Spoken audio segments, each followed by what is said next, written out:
Hello, hello, hello. I hope this is working as always. At the moment, actually, I'm trying to do a live stream across 3 different platforms. So I should be coming in live on Facebook, my personal Facebook page, on my LinkedIn account, and also on my YouTube account. So hopefully it's working on every single platform. But nonetheless, if you are coming in live, please drop a 1 below. If you're coming in on the replay, drop a 2 below. And as always, let myself and everyone else know where you're coming in from. It's always amazing to see how digital platforms can bring us together from across the globe. So today's session is going to be really, really quick. I just wanted to jump on and have a chat to you in particular about LinkedIn. Excuse me, and what's happening on LinkedIn. Hi, Ben. So a big topic of conversation at the moment when it comes to, hi, Charmin. A big topic of conversation at the moment when it comes to LinkedIn is the conversation surrounding how organic reach is steeply declining for people. So just to provide some context, most people know that for quite a number of years now, the organic reach that you've been able to achieve on LinkedIn with your content has always been quite high, particularly in comparison to other platforms, say like Facebook, for example. But what's happened in recent months, and more so it's been accelerated in recent weeks, is that LinkedIn have made some adjustments. So therefore, the amount of organic reach that you organically achieve through your content has significantly declined. Now, people from all different spectrums when it comes to LinkedIn are feeling this. So people that have, 2 million followers, people that have 100,000 followers, and people that have 2,000 followers. Everyone is feeling this. And this is one of the big questions I'm getting asked is, hey, my organic reach is steeply declining on the LinkedIn platform. Is this happening to you? Is this happening to everyone else? So safe to say, good news is it's happening to all of us. So everyone's in the same boat in that respect. So what I wanted to do is, instead of talking about that and criticizing, whether it's LinkedIn or other platforms, and talking about the algorithm, for example, I wanted to come on and share some tips with you guys, if you like, in terms of the 4 key things that you can think about when it comes to measuring, not specifically your return on investment, but certainly sort of return on your time, if you like, when it comes to the LinkedIn platform, to be able to gauge if things are working. And these are 4 things that I've always looked at. I've always encouraged people to look at.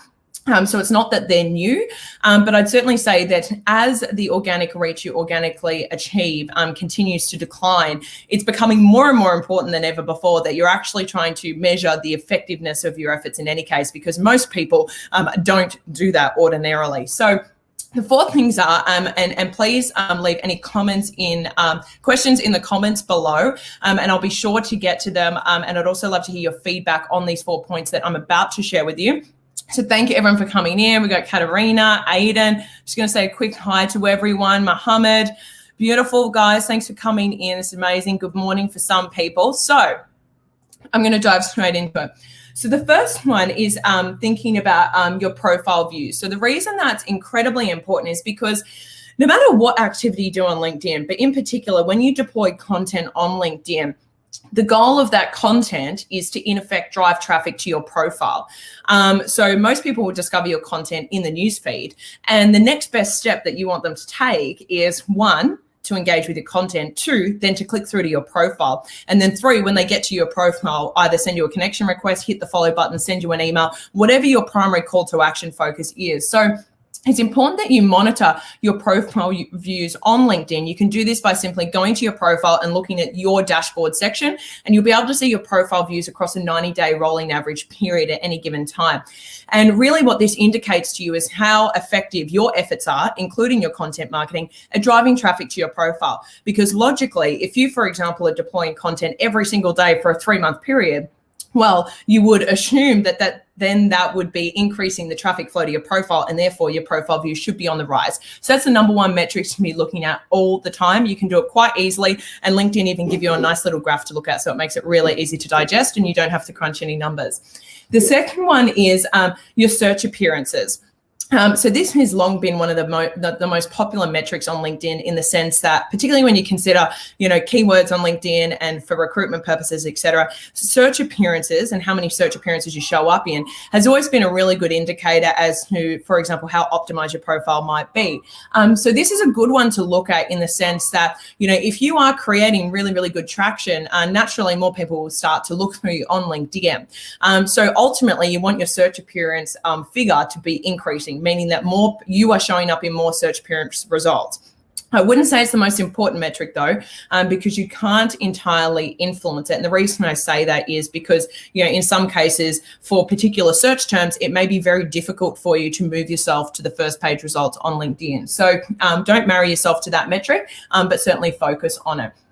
The third metric to be looking at is inbound connection requests and followers. So just really important to note that they are two different things. So for example, on LinkedIn, I have 30,000 connections, but I have 90,000 plus followers. So on LinkedIn, there is currently a capacity. You can only have 30,000 connections. Fingers crossed they'll remove it at some point, and they'll sort of get with the times, if you like.